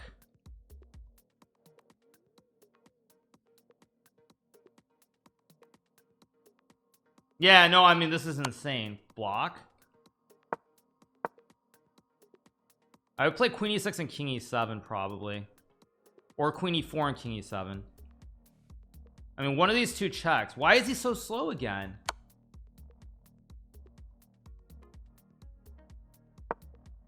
Okay, but king c3 now. Yeah, now king f7 or king e7 both win. Yeah, king c3 was horrible. Magus had to try to bring the king back.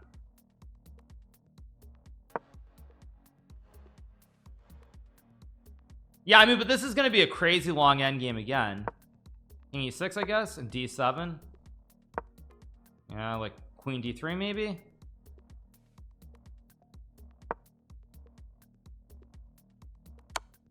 King d7, I guess, or king d5. Okay. Ah, nice. King c5. Now you have a check, and then you run the king up to b6, I guess. Check king b6. Yeah. See.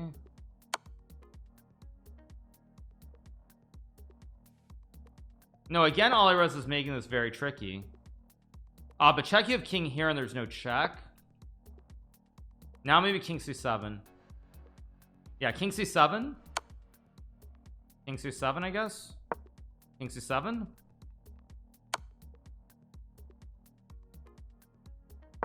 King c7.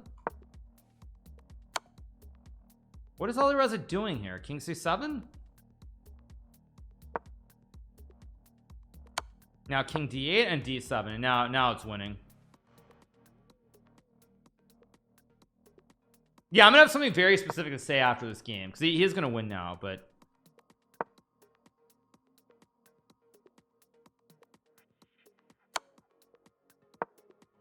king e8, nice move, no checks, and now probably some way to zigzag with the king and queen. Yeah, king f7 here, I think. King f7. And check, block, checking king g7. Yeah, block, checking king g7 with queen g6. Yeah, you have the check here. King g7 and you check. Yeah, king g7 and you check. Yeah. Still goes on.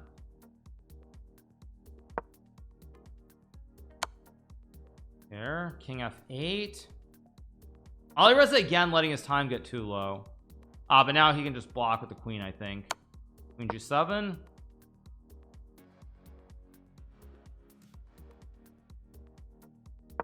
Queen g6, and now there's going to be a check on the 8th, I think. Yeah, just check.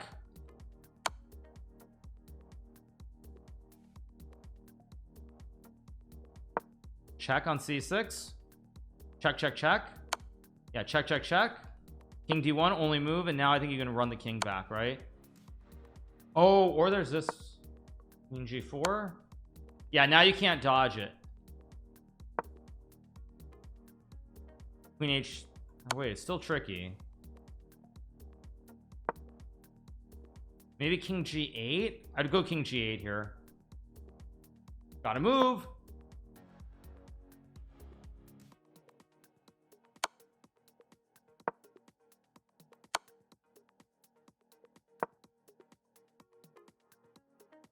And now king e8. King e8. King g7. Gotta move.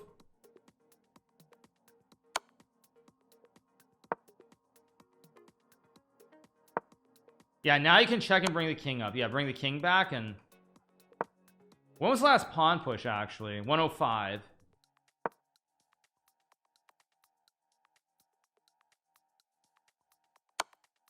King g5, king h4 maybe. Yeah, king h4 and he finally wins. Yeah, king h4 and it's over. Yeah. Yeah, wow.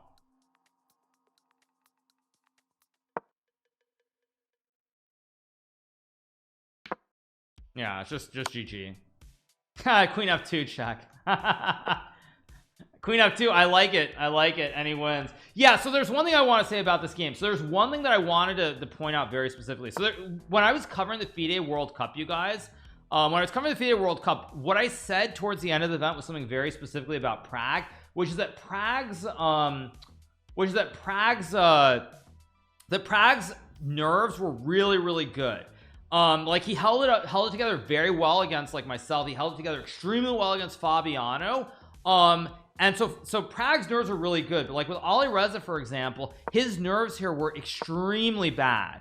And when you have bad nerves like this, when it comes to tournaments like the candidates where there's like much more pressure on the line, or when you're playing Magnus, it kind of can cause you serious problems. Like Ali Reza did win this game at the end of the day, but he actually messed up on many occasions, which is kind of wild, which sort of speaks to the yeah, like that was what I was saying about Prag, was like that's why the nerves are really critical and the stakes are extremely high. I was actually shocked Magnus didn't check and take the knight. This was like the big surprise. Magnus messed up back, yes, but the point is that Ali Reza kept giving him chances. That was the point. But yeah, I mean, what an insane game. I mean, I'm just kind of like I'm in shock that Ali Reza did not play Queen f4. Like Queen f4 was so obvious here. I mean, so obvious. This was obvious, but the other shocker was like later to not play. Yeah, I mean, to not go Queen e6 was beyond insane. Like this is just an easy winning position with the pawn. So kind of insane, but Ali Reza does win when all is said and done. And the match is tied 2-2, so we are going to get Armageddon. So I'm going to use the restroom very quickly, and we'll be back in 1 second and keep rolling. Give me a second. All right, you guys, we are back. You lost my reaction, indeed. Yeah, so all right, so Ali Reza does win game 4, so we do get Armageddon, which will be starting probably in about 10 minutes as well. But I'll give you guys my general takeaways, not so much from the match, what I think is going to happen in Armageddon. So players bid the amount of time they want. My guess is that when I think about the time situation, if I'm Ali Reza has not been good in the time scrambles at all. It seems like he's trying to play precise chess at all the wrong moments, at least in my humble opinion. And so if I'm Ali Reza, based on his time usage and the fact that I don't feel like he's playing great, I think Ali Reza should probably not go too low and basically set his amount of time that he's willing to take. And if Magnus goes below him, just that's life, and you just play with the white piece and see what you can do. But I think Ali Reza's his time management has been horrible. Even in this game, there were like 4 or 5 moments where he let his time get down to 2 or 3 seconds, very nearly threw it away. So I would say that my general, if I'm Ali Reza here, based, and I'm sure he probably feels this as well, but based on his time usage sort of and the shakiness in general, I would probably say for Ali Reza, I would bid not below 9 minutes. I would probably, if I were Ali Reza here, I would say like if it's below 9, Magnus goes below 9, so be it. That's life. You have 6+ minutes. But we'll see. You don't understand why Ali Reza is so slow. I don't really actually understand Ali Reza, because like in bullet he's a beast really fast, and suddenly here he's like too slow. It's very strange. I don't really understand it. Armageddon is 1 game, players bid, so you can bid up to 15 minutes. So for example, if I'm playing against Magnus, I could bid like 9 minutes and 2 seconds. If he bids like 8 minutes and 58 seconds or anything lower, he gets the black piece in the game, but he has to draw the game. I have to win the game with white. So if I'm Ali Reza here, I figure out what is the lowest time that I'm happy with playing with black, and if Magnus goes below me, so be it. That's how I would look at it from Ali Reza's standpoint here. So that's how I would look at it. Yeah, I mean, I think I drew Wesley So. I think I drew Wesley So in one of the early events where I bid 758. I bid something insane. I got very lucky. I was able to draw the game when all was said and done, but I was losing that game. So I think that I think that in general, like I bid 758, I think, and I got away with it against Wesley, but I should have lost that game. That's the only one that I should have lost with the black pieces. So I mean, I think if I'm Ali Reza, I would go, yeah, I don't know though, because on the other hand, Magnus's openings with white have not been very impressive. So if I'm Ali Reza, maybe you just go for broke too. You could factor the other one and be like, okay, I'm gonna take the black pieces with like 758, and that's life. 950 is not gonna be high enough. I guarantee you that Magus will bid below. There's no increment. That is the one big difference. No increment. So that's why Olireza's time management comes into play here. So if I'm Olireza here, I would say probably you either go really low and you'd be like, okay, whatever, if you can beat me and I have 758, so be it. But I don't know. It's 9 minutes versus 15. Yeah, the winner of the bid gets a black piece in less time. The player with the white piece gets 15 minutes on the clock. So yeah. Yep, that's just how it goes.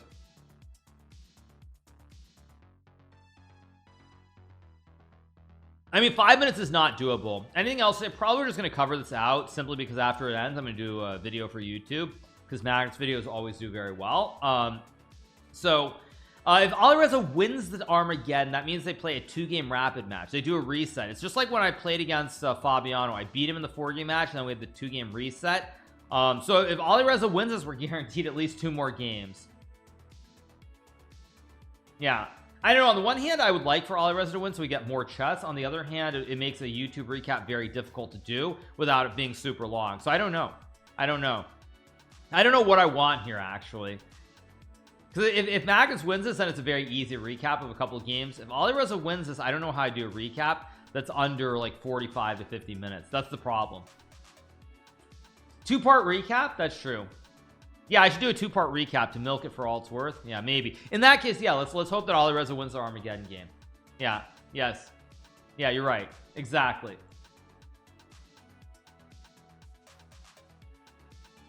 Yeah, that's what I do. I do the classic recap 1 and then recap 2. Yeah. No testing, only up new map if Ollie wins. No, I mean, I'll save that for another time. But let's see. Go back. Okay, no games yet. Waiting for the next game to pop up. No, I think that's what I should do. Yeah. Actually, let's listen to what they're saying on the official broadcast because they're gonna reveal the bids of the players. So let's listen to the actual broadcast.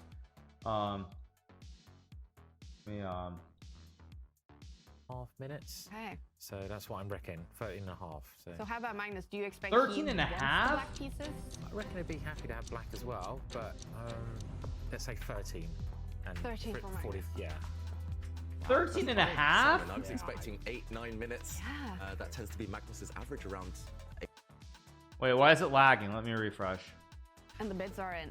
Let's take No at shot the at bids 13 for the minutes. Armageddon. Magnus Carlsen against Olireza Firouzja in the big final. 8 minutes 56 seconds for Magnus Carlsen. 9 Okay. minutes 10 seconds for Firouzja. That means Magnus Carlsen chooses colors. Do you think that is very low, Jovanka, or around what you expected? That's pretty much around where I thought it'd be. Magnus to go around that because I remember him and Hikaru were doing some crazy bids. But yeah, Magnus is confident with the black pieces. Makes sense. Makes sense. It's gonna be interesting. Yeah, no, so that's not surprising at all. That's what I expected. That's actually exactly what I expected. Let's pull it up. Let's change the scene and exactly. Let me change the scene. There we go. Yeah, I'm not surprised at all, by the way. Not surprised at all. Wait, what happened? Somehow it got messed up. 1 second.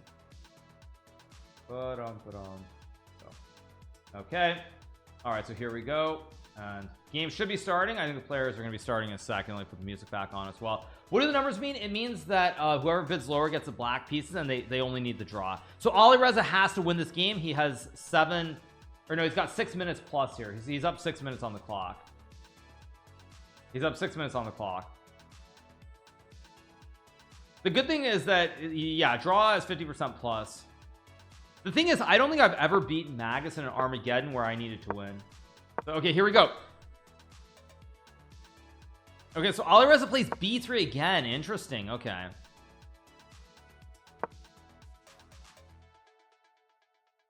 Yeah, interesting choice. I don't like Magnus's choice. I think Magnus just wants to play. He just doesn't want to change his opening here. I'm kind of shocked Magnus did not play e5 in this game. G3 is not a new move. He's gonna go bishop g2, castles, bishop b2. Quick easy play for Olireza for sure. Well, for both sides, frankly. Both sides get castled. This is not actually what you want. In an Armageddon game, this is not what you want, by the way, with the black or with the white pieces. You don't want your opponent to be able to blitz out 10 plus moves very quickly. This is a bad start for Olireza. Bad start. This is not what you want. Basically, I would say in Armageddon, when I bid low, if I can get the first 10 to 15 moves out of there very very quickly, I think I'm always going to survive Armageddon. I mean, I really believe that. It's like when you get in trouble is when the opening, somewhere in the early opening stage, first like 10 to 12 moves, there's like a novelty or some idea that you're not familiar with, and Magnus is clearly familiar with this. So this is a very very bad start for Alireza. Very very bad start. It's a position that's easy to play. Also, it's a very open position. Bishop g4, bishop e6 are the two obvious ideas, or bishop f5. I think that there's a very good chance that Magnus is not going to lose this game based on the opening alone. Very very good chance, because it's going to be too easy for him to play.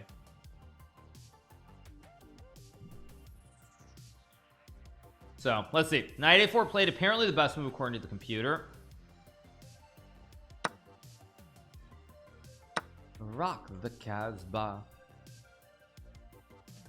Yeah, someone's gonna tank sooner or later. I don't know where. Yeah, takes and queen e3 is supposed to be the right move, but again, this feels too easy for Magnus to play. It really does. That's why when I played Magnus in the Armageddon game, the first tour, I think I played some like knight f3 g3 bishop g2 nonsense. I just basically tried to just play random stuff and get a position just where I could just play chess but keep all the pieces on the board. So I don't really like the I don't really like the start. I mean, not that it's easy to confuse your opponent in the opening, but I really don't like where this game is going.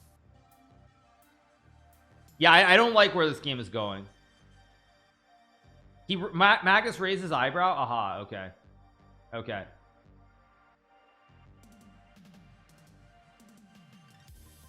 The Armageddon game against Magnus you're talking about, the King's Gambit, was in Norway. That was a different format than that was a different format than in this event. I'm talking about the CCT event. I think it was the very first event of the year that I played in. I think it's the one where I was playing from California. I think it's that one. It was like in February this year. I don't remember exactly, but yeah. Yeah, see, and Alireza already thinking. Magnus is going to be thinking on his time here for sure. Do I think Armageddon is outdated? I mean, it's very tricky because I would say that if you get this opening Magnus gets, you blitz out 15 moves. I think black has an epic advantage. I think with black, if you can blitz out 15 moves, you're probably going to win. I would say that's just a blunder apparently. I don't know why, but I would say you're probably going to lose like you're probably going to win on average like I'd say 80%, 80 to 90% if you get the first 15 moves out in the first 30 seconds. So the opening is really critical, really critical. Knight e2 apparently a terrible move. I don't know why. Actually, wait, what is Alireza doing here? Wait, what? Actually, no, this just looks ridiculous. Even this, for example, is fine, but even b5 and bishop b4.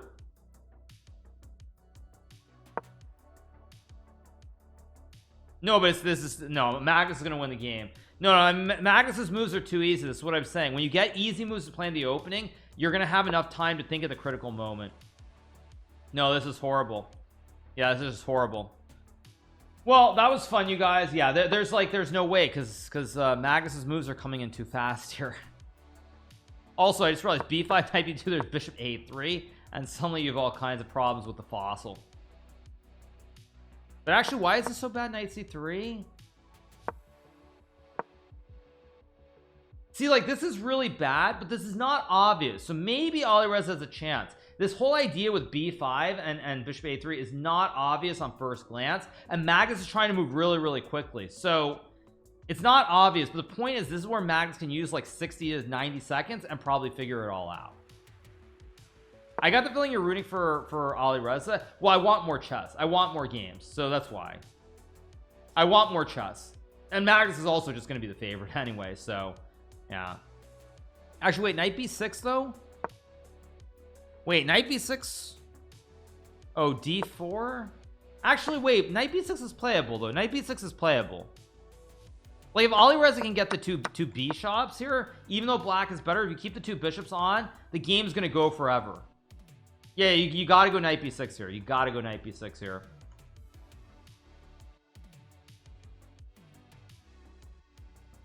Yeah.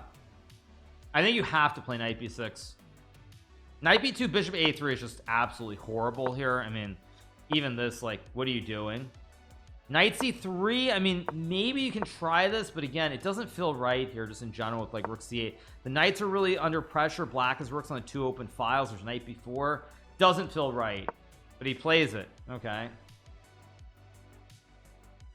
goes rook c8. too easy for Magnus to play, just too easy. Bishop f2 should be played, I'm guessing, but he plays it. The main problem I would say with Armageddon is that because Magnus has been able to play the first 15 moves pretty quickly, is that he's gonna only need to use probably 15 seconds on like the next, let's just assume 15 seconds per move. He'll never need to use more than 15 seconds, which means if he gets to like move 15 right away, like if he can make like, let's just say 10 moves in 2 seconds or 5 seconds or whatever, he's still going to be able to get to move number 40 or move number 45 very easily. That's the problem. So it's just like, that's why if you can get the first 15 moves out of the way quickly, then you have enough time to where you can think at the critical moments. And already here, this is just absolutely horrible for Alireza. Absolutely abysmal. Absolutely horrible. Yeah, 92 is a big mistake. I mean, it's obviously, you know, sitting at home with the computer, it's easier to see, but takes and queen d3 is probably a better try. Just go like c4 and bishop e2. I mean, I think Alireza just misunderstood the positional issues in this position, and Magnus, as always, understands everything very, very well. Probably queen d2, but even this is bad. I mean, everything is just so bad here. Maybe g4 g5. Actually, g4 is the best computer line. Yeah, maybe just go g4, go all in here, go for the big attack. If you lose, who cares? I mean, you lose anyway if you don't win the game. I hope Alireza plays g4 here. I would play. I hope he goes g4 just because you got to try and win this game.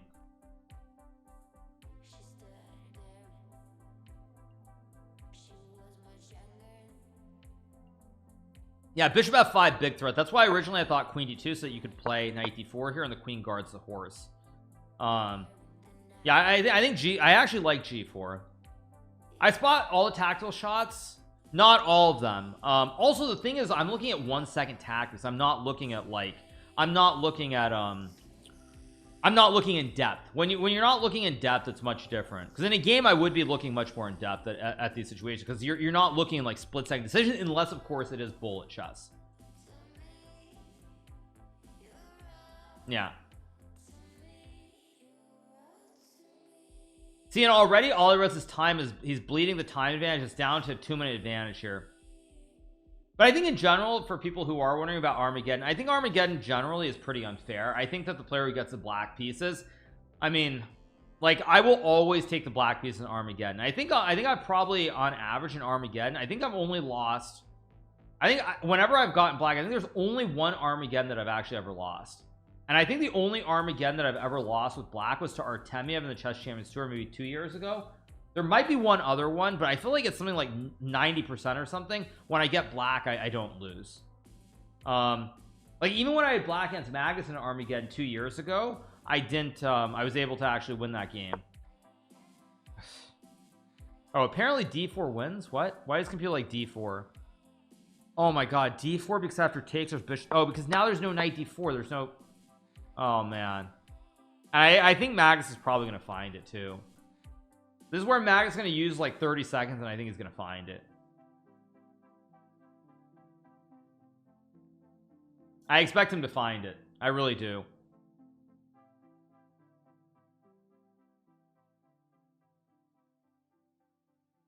We'll see though. No, he plays h5, but h5 is still a good move to consolidate and play bishop f5. Now you have to go queen d2. Queen d2 to play knight d4. You gotta go queen d2. Only move. Okay, plays it. So now bishop f5 can be met with knight d4. And actually I think here suddenly white's actually completely fine. No, d4 is a move that Magnus finds if he uses a minute there, or a minute and a half. But Magnus of course is in a spot where he doesn't want to spend a lot of time unless it's GG, and he doesn't know it's GG. If Magnus knew this was -3 here, he probably would have found d4, because then he would have thought, wait a second, let's use our 30 seconds and look for the absolute best move. But h5 is also a logical move to stop the expansion on the king side too. Queen a5, top computer move. I mean, it's a little bit, queen a5 is one of those superficial moves, because I mean, I guess this is actually good, but it still looks a little bit scary with a weak king. There's also rook a1 here. The interesting moment is queen a5 the only move that's good. If queen a5 is the only move that's actually good here, I think there's a pretty decent chance that Magnus won't play it. Yeah, so he goes, but this is also okay. This is also a very good move because now it simplifies the position. Yeah, now he's simplifying the position even further. Yeah, I like knight c2 a lot. If you don't want to spend all day analyzing queen a5, knight c2 is a nice way to simplify one less piece on the board. You keep the two bishops. Position is pretty clear. It's clarified situation now. I don't actually know why this is supposed to be so good. Why is this winning? I don't understand. Knight h7. Oh, because you can reroute the knight to e6. That's fairly insane. That's a bit much. But yeah, the liquidation is the thing. Yeah, liquidation matters a lot here. Still chances for Alireza though. Still some chances, I would say. But he's gonna need Magnus to make a blunder. He's gonna need like Magnus to do something that's not quite right. And probably rook e1 because bishop e1 looks a little bit too loose. Although maybe I'm worried that if you go here, there might even be g6 and bishop f5. Don't like it. I don't like it at all. But yeah, Magnus's play has been pretty good, but it's not even as good. It's that it's very practical. It's very practical. Simplify the position. He's still got 5 minutes on the clock, so there's no way of really getting cheesed here. Hey Hikaru, do you mind explaining these moves in English, please? Very funny, dude. Very, very funny. You're so funny, dude. So funny. Yeah, I don't see Magnus losing here just because if Magnus had 2.5 minutes here, he might lose, but he's got 5 minutes. If he had 2.5 minutes, I think Alireza still would have good chances, but with 5 minutes on the clock and Magnus calculating on Alireza's time, that makes it difficult. Yeah, there's bishop b4, bishop d4, but the thing is Magnus was literally calculating this bishop d4 queen a5 line while Alireza was thinking. That's the problem. Yeah, we're gonna get something like this, and I mean the danger's kind of gone, but how do you win? That's the problem. How do you win? Yeah, exactly. Magnus was thinking on Alireza's time. Yeah.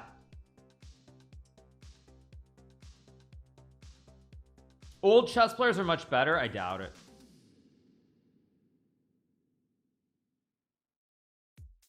Yeah.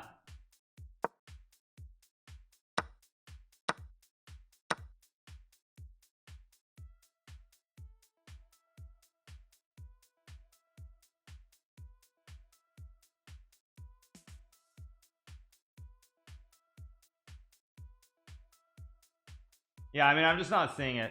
Yeah, exactly what I said was going to happen has happened, by the way, you guys. Did I not literally say this? Yeah.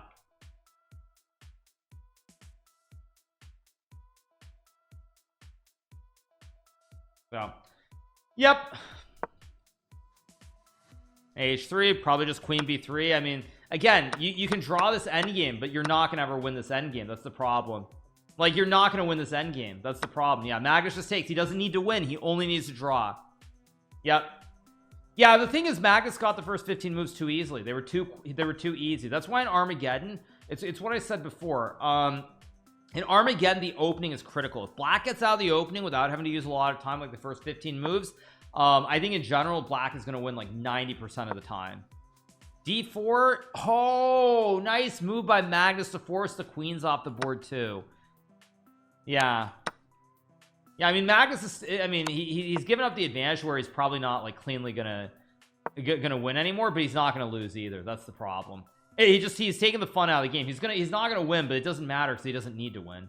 Yeah, I mean, it's very, very good play from a practical standpoint for Magnus in this game. Just incredibly good technique. Incredibly good technique. Yeah, I mean, just incredible technique from Magnus. Like, doesn't need the win, just plays all these moves in 2-3 seconds, gets queens off the board, gets right into the end game. Just no chance of losing. Yeah, that's gonna be GG why not pretty soon.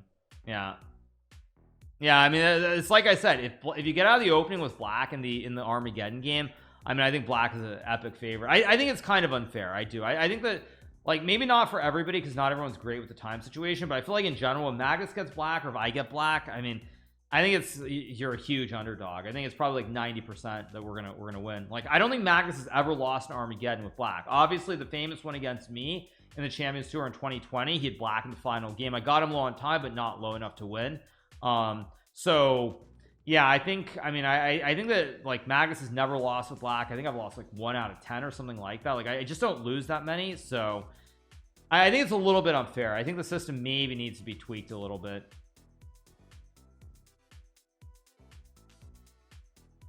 Actually, I lost one other one to Nepo. Actually, I lost one to Nepo, which I messed up where it was a dead draw, and then I played the wrong move in the late middle game. So there was a Nepo one also, which I forgot. Just bid lower. Yeah, exactly, just bid lower. Like I said, I think the lowest bid the bid that I won with against Wesley, I believe, was 758. I believe it was 758 that I won against Wesley with. Actually, what did I bid against Magnus? Or the game which I won where he had the mouse slip, where it would have been a draw anyway, just to be clear. But the one where I beat him in the second event, how low did I bid? I don't remember. What did I bid against Magnus in the second tour one where I actually beat him in the Armageddon game with black? Someone should remember that. No, in the second event of the year, I underbid him and I got black.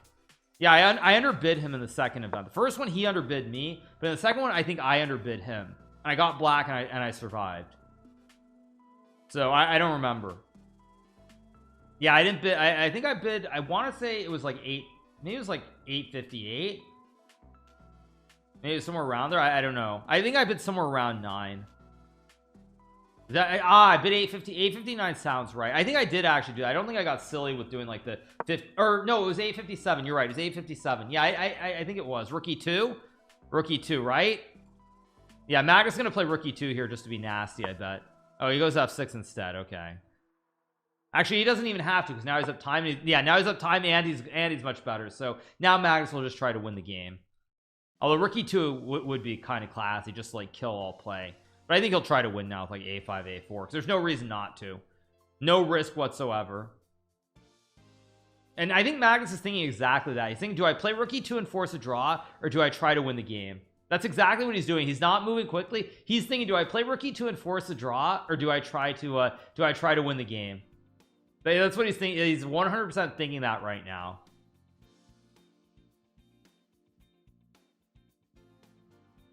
He's 100% thinking whether to play rookie 2 or not, because he's been thinking for like 20 seconds now. He's thinking about whether to play rookie 2 or not. 100%.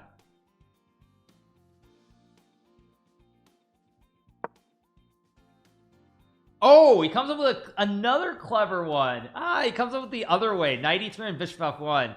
He comes up with another way to force a draw.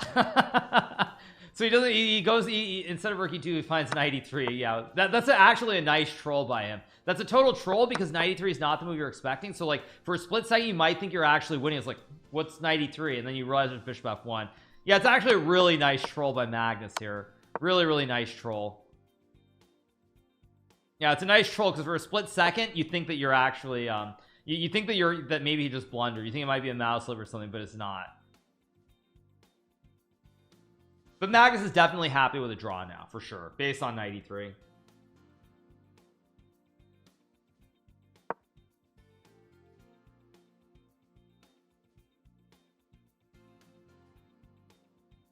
Actually, takes is probably good, because takes is rook d5 to hit the bishop and the pawn. Yeah, bishop h3 actually is good. Yeah, it is a good move here.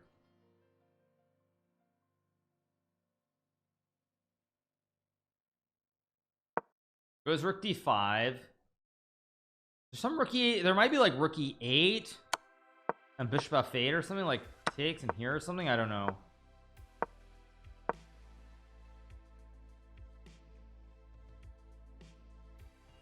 Like takes and rook e7, but then rook g5 takes king g8.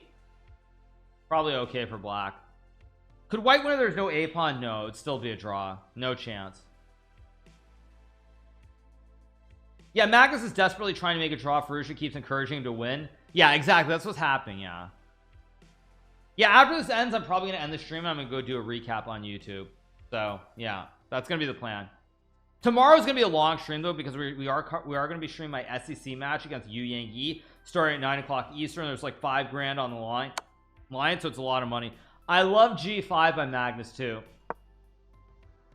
G5 is such a nasty move. Magnus is literally trying to force the draw, and Alirez is going to force him to win. He's going to have to go F4. Yeah, I mean, literally Magnus is trying to give Alirez every opportunity to draw, and Alirez is like, he's making sure that he loses instead. Yeah, it's pretty funny actually. It's pretty funny to see.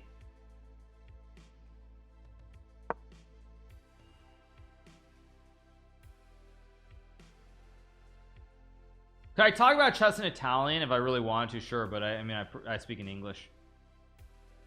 Magnus just needs a draw. Magnus is trying to force draw. Alirez is trying basically to not. Alirez is trying to basically not take the draw. So he'd rather lose than make a draw. I mean, it's more honorable to lose, right? Choose to die by the sword. Exactly. Like, it's more honorable to lose. Like, it's more honorable to just outright lose. Yeah. However, bishop g2 would be a funny way to, I guess this would be a funny way to lose with f5 and rook h8 mate, but it'll never happen, of course. Why is Magnus so slow here though? I'm kind of surprised maybe Magnus is not trying to win. I'm a little confused why Magnus is not just like finishing this off quickly. d1, king e2 or king f, but king f2 rook d2 is still a draw. Yeah, you got to go king e2 or king f2.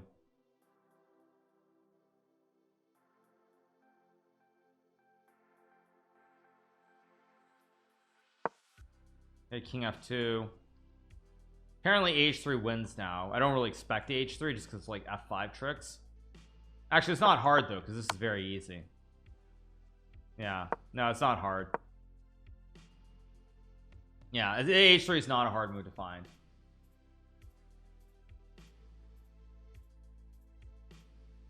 Yeah.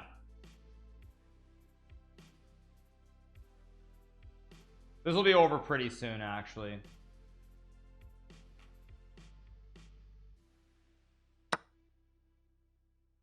Because G takes out 4 will be played. Yeah, I'm just getting my board set up to do my recap, you guys.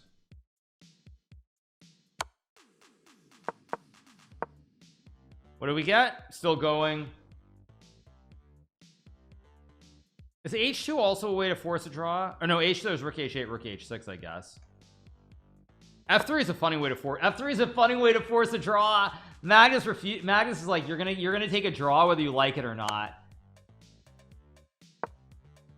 I love it. Magnus is literally like, he's just refusing to win. He's just like, no, you're gonna take the draw whether you like it or not.